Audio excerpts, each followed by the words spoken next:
Good morning, I'm Taylor Wilson, and today is Friday, June 13th, 2025. This is The Excerpt.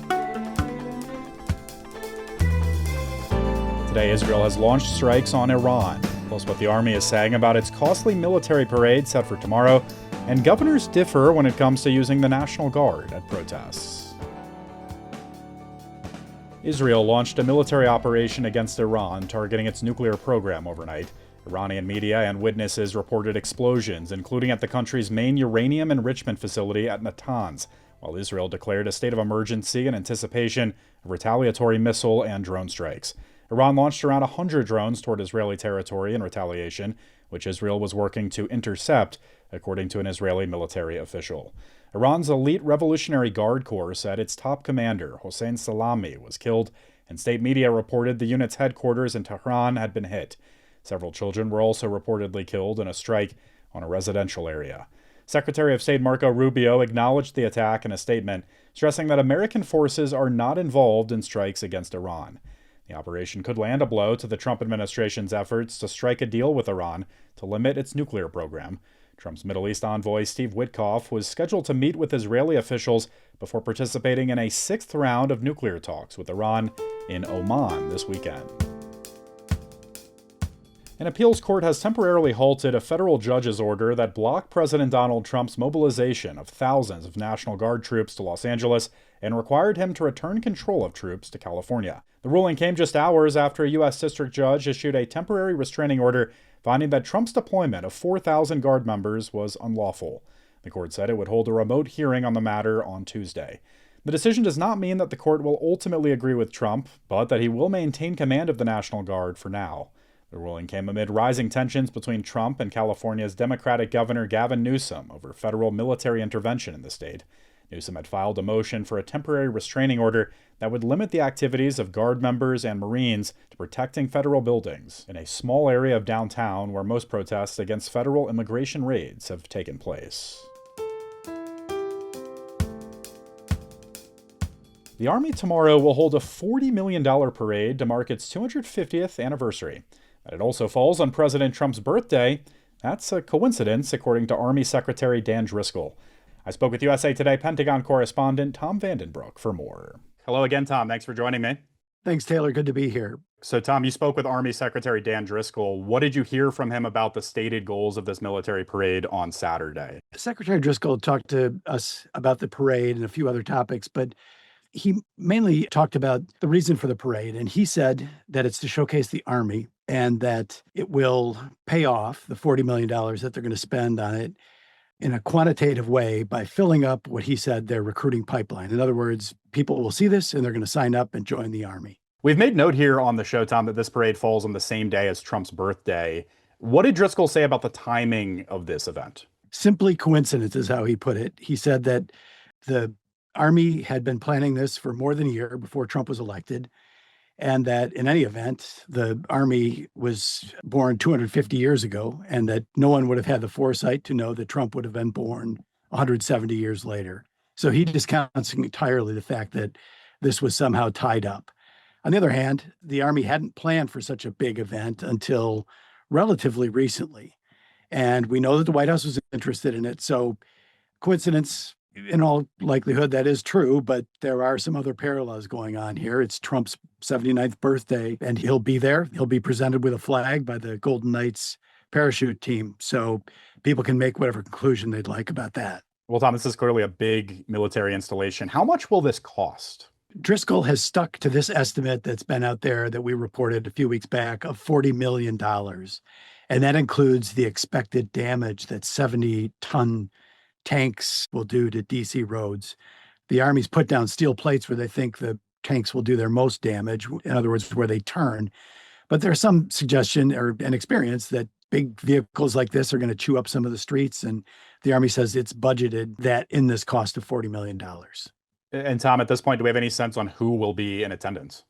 The Army is saying that as many as, a few 100,000 people are going to show up for this. It's unclear. The weather doesn't look great, by the way. The forecast is for rain and possibly thunderstorms. Lots of people have been invited, lots of dignitaries. I was told by Secretary Driscoll that virtually all of his predecessors as Army Secretary will be invited, and that includes Mark Esper, who readers will remember was promoted to defense secretary by Trump in his first administration, and then later fired for failing to have active duty troops go after protesters in 2020. You mentioned protesters, Tom. We're seeing Trump use the military to crack down on protests in Los Angeles this week. What did you hear from Driscoll about some of these moves, and will this hang over the military parade? That's interesting, Taylor. Driscoll said that the reason that Trump was elected in part was because people were tired of seeing violence on the streets. And this is exactly what they wanted to see. In other words, they wanted to see someone take charge when these things happen and to deal with them forcefully. He maintains that this is part of what the electoral system is all about, putting in charge somebody who will do that. And he fully supports the deployment of National Guard troops to Los Angeles. And there's another request from the Department of Homeland Security that we reported on earlier this week for 20,000 additional National Guard troops. And they would also be used for immigration enforcement actions. Driscoll supports that as well. Tom Vandenbroek covers the Pentagon for USA Today. Thanks as always, Tom. Oh, thanks for having me, Taylor. I appreciate it. More than 15,000 foreigners have signed up for the so-called Trump Gold Card that offers applicants residency and a path to U.S. citizenship. That's according to a Trump announcement yesterday. He touts the program as a once-in-a-lifetime opportunity, though it comes with a required $5 million price tag. The president's offering to wealthy foreigners comes at the same time he's spearheading a controversial nationwide immigration crackdown and pushing Congress to pass a massive tax and policy bill amid concerns about ballooning budget deficits. Meanwhile, the Department of Homeland Security has revoked temporary work and residency authorizations for more than 530,000 immigrants under a program the Supreme Court allowed the Trump administration to end in a late May ruling. The program protected immigrants from Cuba, Haiti, Nicaragua, and Venezuela from deportation and provided them work permits. Governors around the country are not on the same page when it comes to using the National Guard at protests. I spoke with USA Today senior national political correspondent Sarah D. Wire for more. Hello again, Sarah. Thanks for having me. So, Secretary of Defense Pete Hegseth earlier this week told members of Congress that the federal government's deployment of National Guard troops could expand beyond California. What exactly did we hear from Hegseth here? So he said they're trying to get ahead of the problem so that if in other places there are other riots, they have the capability to surge the National Guard there if necessary. This is not something that's normal. Since 1965, the process has been that the president asks for permission or is requested to go send the National Guard in by the governor. It's very unusual for the president to make this decision. Well, Sarah, amid these immigration enforcement protests and the expected No King's Day protests that you and I have talked about coming up this weekend, we're now seeing governors have to weigh calling in the National Guard versus taking the chance that Trump does it for them. How are Democratic governors in particular tackling this? So I talked to the governor of New Mexico, and she said that the Democratic governors are actually speaking to each other about what to do and making plans about how to be prepared in case Trump calls in the National Guard for them. She said she's been telling her National Guard officials to ask for everything in writing, and then she's prepared to sue the federal government just like California has.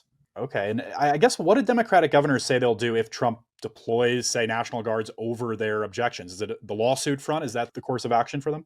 That seems to be the only recourse they have. It is a legal question. It's written in law that the request for the National Guard shall go through the governor. And so they seem to think they've got a really strong case, but federal government's in court arguing that they don't. So we'll see. We've seen a different approach in Texas with Republican Governor Abbott there. How is Texas approaching this, and do we expect other Republican governors to follow his example? So in Texas, Governor Abbott has already deployed the National Guard ahead of the protests this weekend, but also at some of these immigration enforcement protests we're seeing across the country. The deployment is one of the largest in recent history from Texas. We're not seeing that from other governors so far. The other governors we spoke to for the story said that they are prepared to do anything within their power to protect peace and safety, but no one was willing to say that they have the National Guard on standby. And Sarah, did we get any sense from the various national governors associations on these issues? The National Governors Association said they don't have a statement yet, and they'd let me know when they decide to weigh in. The Democratic Governors Association said they all stand behind Newsom and don't think calling in the National Guard over him was the correct move on the president's part. I never even heard back from the Republican National Governors Association. Now, it is really interesting that the bipartisan U.S. Conference of Mayors has put out a statement saying that it should be left to local officials to ask for help rather than having it foisted upon them, so to speak. All right. Sarah Dwyer covers national politics for USA Today. Great insight for us, as always. Thanks, Sarah. Thank you. A 40-year-old British national appears to be the lone survivor of Air India Flight 171, which crashed yesterday shortly after a midday takeoff in Ahmedabad in western India. The plane had 242 passengers and crew on board.